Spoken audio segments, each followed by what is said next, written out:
baby Lisa. If these witnesses are telling the truth, then it was someone else who took that baby out of the house. Let's take another look at baby Lisa's home to try to figure out how this could have been done by an intruder in the house. There's the house, folks, and don't forget, over here is the window that is broken into right here, okay? That's the window that was ajar, busted out. Let's take a look now at the house from a different view. We'll look down on the house to figure out the layout of what's taking place inside, okay? This is the front of the house. Here's the back of the house. You know how you can tell? Take a look. There they are. Those are the guys that were searching the home. So this is the front. So this is allegedly where someone could have broken into the window. This part of the house, this is the boys' room, okay? Remember, there are two siblings. That's their room. The room next door, that's baby Lisa's room, is right there. The parents' room is over here. So you see the layout of the house. So if, in fact, you're going to break into the house, you've got to come in here. There's a hallway in the middle, go past the boys' room. That's baby Lisa's room. Then you would kind of scoot past the parents' room and head out the front door. NBC reporter Peter Alexander had an opportunity to take a tour of that house. It was shown on NBC's Today Show. Let's take a look.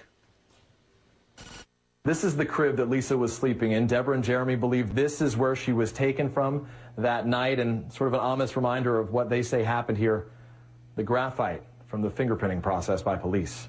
This is the window where Deborah and Jeremy suspect an abductor may have come inside the home. They say the screen was pushed in like this. This is a family room or a computer room. If it was an abduction, they would have had to come through here, through this room, and then into the kitchen. Deborah and Jeremy believe that the abductor would have come into this hallway, passing by the room where Lisa's brothers sleep. One of them was asleep there that night.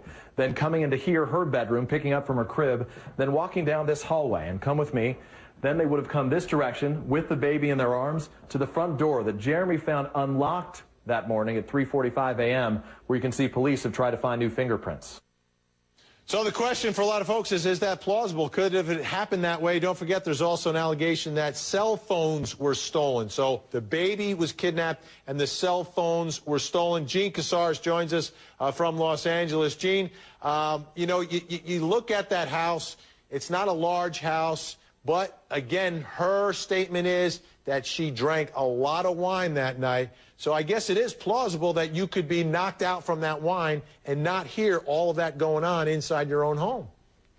Sure, and if you compare and contrast it with Elizabeth Smart, that was a huge home, but Brian David Mitchell actually walked very close to the bedrooms of the parents in that case, and Elizabeth Smart's parents, and they didn't hear anything. They were asleep. They didn't have alcohol in their system. So obviously an intruder can come in and do this. Mike Brooks, if it was in fact an intruder, what sort of evidence should have been left behind there?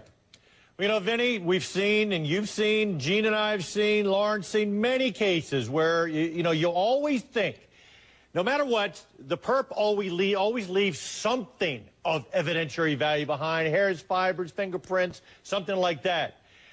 We don't know. You know, we saw law enforcement early on looking to try to replicate what they believe may have happened, trying to get through that window different ways, climbing up on the brick wall, sliding in, head first, leg first. And we've seen when Peter Alexander was going through there, all of the fingerprint evidence that they were trying to take fingerprints with all the carbon and left behind from the fingerprint dust. You know, Vinny, did they get anything at all in there? I'm sure when they were in there for all those hours, they did a lot of things, including probably using a forensic vacuum to look for any possible hairs or fibers. Lauren Lake, the other part of this is, you know, why this house, why this child, why this night? This is the one night that the father isn't in the home, he's working, okay?